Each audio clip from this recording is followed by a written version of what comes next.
ഹർജിക്കാരൻ Baiju Noel ചെയ്യുന്നത്. Baiju Noel, മന്ത്രി രാജിവെക്കേണ്ടതില്ല എന്നുള്ളതാണ് CPM-ന്റെ തീരുമാനം. അതിന് കാരണമായി പറയുന്നത് ആ കോടതി വിധിയിൽ മന്ത്രി ആയതുകൊണ്ട് ഇന്ന ഉദ്യോഗസ്ഥർ അന്വേഷിക്കൂ എന്ന് കോടതി പറഞ്ഞു. അതുകൊണ്ട് മന്ത്രിയായി തുടർന്നുകൊണ്ട് അന്വേഷണം നേരിടാനുള്ള അനുവാദം കോടതി നൽകിയിരിക്കുന്നു എന്നാണ് CPM-ന്റെ വാദം. അങ്ങനെയാണോ? ഇന്ത്യൻ ഭരണഘടനയിൽ വിശ്വസിക്കുകയും ഭരണഘടനയെ അനുസരിച്ചാണ് അദ്ദേഹം പ്രവർത്തിക്കുന്നത് എങ്കിൽ, ഭരണഘടനയിൽ അദ്ദേഹത്തിന് ബഹുമാനമുണ്ടെങ്കിൽ അദ്ദേഹം ധാർമ്മികതയുടെ പേരിൽ രാജിവെക്കുകയാണ് വേണ്ടത്. ഇദ്ദേഹത്തിനെതിരെ കേസ് രജിസ്റ്റർ ചെയ്യപ്പെട്ട സമയത്ത് അദ്ദേഹം ധാർമ്മികതയുടെ പേരിൽ രാജിവെക്കുകയുണ്ടായി. അതിനുശേഷം അദ്ദേഹത്തിനെതിരെ അന്വേഷണ ഉദ്യോഗസ്ഥൻ ഒരു ഫ്രീ ആൻഡ് ഫെയർ അല്ലാത്ത ഒരു റഫർ റിപ്പോർട്ട് ഫയൽ ചെയ്തതിന്റെ ബേസിസിൽ മാത്രം അദ്ദേഹം എന്റെ പേരിലുള്ള എല്ലാ കേസുകളും അവസാനിച്ചു എന്ന് പൊതുസമൂഹത്തോട് പറയുകയും അദ്ദേഹം തിരിച്ച് രണ്ടാമത് മന്ത്രിയായി സത്യപ്രതിജ്ഞ ചെയ്യുകയുമാണ് ഉണ്ടായത്.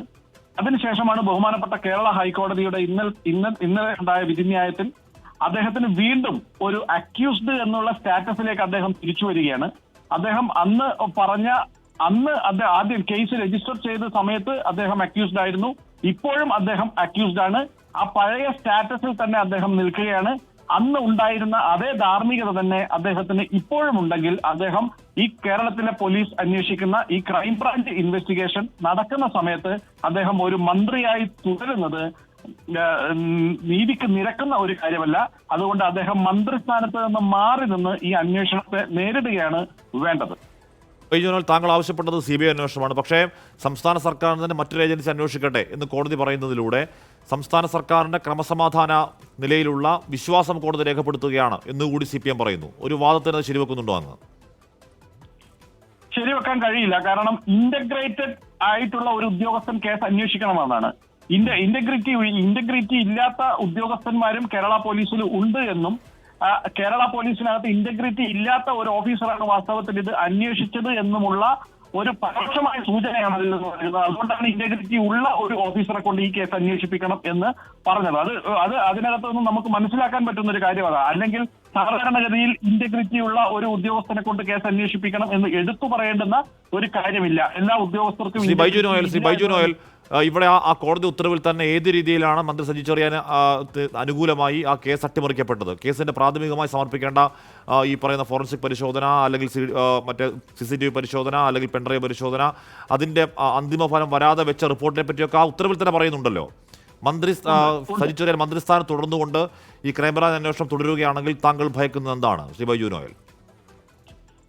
റൂളിംഗ് പാർട്ടിയുടെ ഒരു നേതാവാണ്, അദ്ദേഹത്തിന്റെ ഒരു മന്ത്രിയാണ്, തെരഞ്ഞെടുക്കപ്പെട്ട ഒരു ജനപ്രതിനിധിയാണ്, അദ്ദേഹത്തിന് ഒരു പ്രബലനായ വ്യക്തിയാണ്, സമൂഹത്തിൽ വലിയ സ്വാധീനമുള്ള ആളുകളാണ്. അതുകൊണ്ട് തന്നെ ഈ അന്വേഷണത്തെ സ്വാധീനിക്കാനും അതിനെ അട്ടിമറിക്കാനും ഒക്കെ കഴിവുള്ള ഒരാളാണ് അദ്ദേഹം. അതുകൊണ്ടാണ് അദ്ദേഹം ഈ ഭരണത്തിന്റെ നേതൃത്വത്തിൽ ഇരുന്നു കൊണ്ട് തന്നെ അദ്ദേഹത്തിന്റെ ഒരു ഗവൺമെന്റിന്റെ കീഴിലുള്ള ഒരു പോലീസിനെ കൊണ്ട് ഈ കേസ് അന്വേഷിക്കുമ്പോൾ അതിനകത്ത് നീതിപൂർവമായ ഒരു സമീപനം ഉണ്ടാകാൻ സാധ്യതയില്ല എന്ന് ഇതിനകത്ത് തുടക്കത്തിൽ തന്നെ നമുക്ക് അനുമാനിക്കാവുന്നതാണ്. ആ അനുമാനമാണ് അദ്ദേഹം മാറി നിൽക്കുമ്പോൾ ഒഴിവായി കിട്ടുന്നത്. അദ്ദേഹം ഈ സ്ഥാനത്ത് നിന്ന് മാറി നിന്ന് ഈ കേസ് അന്വേഷിക്കുമ്പോൾ അതിനകത്ത് ഒരു ധാർമ്മിക ബോധത്തിന്റെ കൂടെ പ്രശ്നമുണ്ട്. മാറി നിന്ന് അന്വേഷിക്കുമ്പോഴാണ് അതിനകത്ത് നീതിപൂർവകമായ ഒരു നടപടിക്രമത്തിലൂടെ ഈ അന്വേഷണ ഉദ്യോഗസ്ഥനെ കടന്നു പോകാൻ കഴിയുകയുള്ളൂ. കാരണം തന്നെക്കാളും സുപ്പീരിയർ ആയിട്ടുള്ള അല്ലെങ്കിൽ തന്റെ മാസ്റ്റർ ആയിട്ടുള്ള ഒരാൾക്കെതിരെയാണ് ഈ ഇൻവെസ്റ്റിഗേറ്റിംഗ് ഓഫീസർ ഈ കേസ് അന്വേഷിക്കേണ്ടതായി വരുന്നത്. സ്വാഭാവികമായിട്ട് അദ്ദേഹത്തെ വിളിച്ചു വരുത്താനോ അദ്ദേഹത്തെ സമൺ ചെയ്യാനോ അദ്ദേഹത്തിന്റെ വോയിസ് സാമ്പിൾ എടുക്കാനോ ഒന്നും പഴയ ഇൻവെസ്റ്റിഗേറ്റിംഗ് ഓഫീസർക്ക് കഴിഞ്ഞിട്ടില്ല. കാരണം അദ്ദേഹം ഒരു മന്ത്രിയാണ്. അദ്ദേഹത്തെ സമീപിക്കുന്നതിനും ഈ വോയിസ് സാമ്പിൾ എടുക്കുന്നതിനും അദ്ദേഹത്തെ ചോദ്യം ചെയ്യുന്നതിനും സ്റ്റേറ്റ്മെന്റ് റെക്കോർഡ് ചെയ്യുന്നതിനൊക്കെ ഒരു പരിമിതിയുണ്ട്. ആ പരിമിതിയിൽ നിന്ന് അദ്ദേഹം മാറി നിൽക്കേണ്ടതാണ്. അതിന്റെ പുറത്ത് നിന്നുകൊണ്ട് അന്വേഷണം നടത്തുകയാണെങ്കിൽ ഈ കാര്യങ്ങൾ ചൂണ്ടിക്കാട്ടി, താങ്കൾ ഈ പറയുന്ന കാര്യങ്ങളൊക്കെ ചൂണ്ടിക്കാട്ടി മന്ത്രി സജി ചെറിയാൻ മന്ത്രിസ്ഥാനത്ത് നിന്ന് മാറി നിന്ന് അന്വേഷണം നേരിടണം എന്നാവശ്യപ്പെട്ട് വീണ്ടും കോടതിയിലേക്ക് പോകാൻ ആലോചനയുണ്ടോ ശ്രീ ബൈജു നോയൽ? ഒരു ഉദ്യോഗസ്ഥൻ തന്നെയാണോ വരുന്നത് എന്ന് നമുക്ക് പരിശോധിക്കേണ്ടി വരും. കാരണം അതിനകത്ത് നല്ലൊരു ഉദ്യോഗസ്ഥനാണ് വരുന്നതെങ്കിൽ വരാൻ സാധ്യത കുറവാണ് എന്റെ അഭിപ്രായത്തിൽ. ഞാൻ ബഹുമാനപ്പെട്ട കോടതിയോട് ആവശ്യപ്പെട്ടത് ഇതിനകത്തൊരു ഇൻഡിപെൻഡന്റ് ഏജൻസിയായ CBI തന്നെ ഈ കേസ് അന്വേഷിക്കണം. കാരണം ഇദ്ദേഹം അത്രയേറെ സ്വാധീനമുള്ളതുകൊണ്ടാണ് അങ്ങനെ പറയേണ്ടി വന്നത്. അല്ലെങ്കിൽ ക്രൈംബ്രാഞ്ച് തന്നെ സാധാരണ ഒരാളായിരുന്നുവെങ്കിൽ അതിനകത്ത് ഒരു ക്രൈംബ്രാഞ്ച് ഇൻവെസ്റ്റിഗേഷൻ മതിയായിരുന്നു. പക്ഷെ ഇദ്ദേഹം ഒരു സാധാരണ ഒരു ആളായിട്ട് നമുക്ക് ഇദ്ദേഹത്തെ കാണാൻ കഴിയില്ല. ഇദ്ദേഹം വലിയ സ്വാധീനമുള്ള ആളാണ്. നമുക്ക് എല്ലാവർക്കും അറിയാവുന്ന കാര്യമാണത്. അതുകൊണ്ടാണ് ഞാൻ അതിനകത്ത് ഒരു ഇൻഡിപെൻഡന്റ് ഏജൻസി വേണം, CBI പോലെ ഒരു ഇൻഡിപെൻഡന്റ് ഏജൻസിയാണ് വേണ്ടത്. അതിന് ഭരണഘടനയാണ് ഇതിനകത്ത് വിക്ടിം. ഈ കേസിനകത്തുള്ള ഇര എന്ന് പറയുന്നത് ഭരണഘടന, ഇന്ത്യൻ ഭരണഘടനയാണ്. അദ്ദേഹം അപമാനിച്ചിരിക്കുന്നത് ഇന്ത്യൻ ഭരണഘടനയാണ്.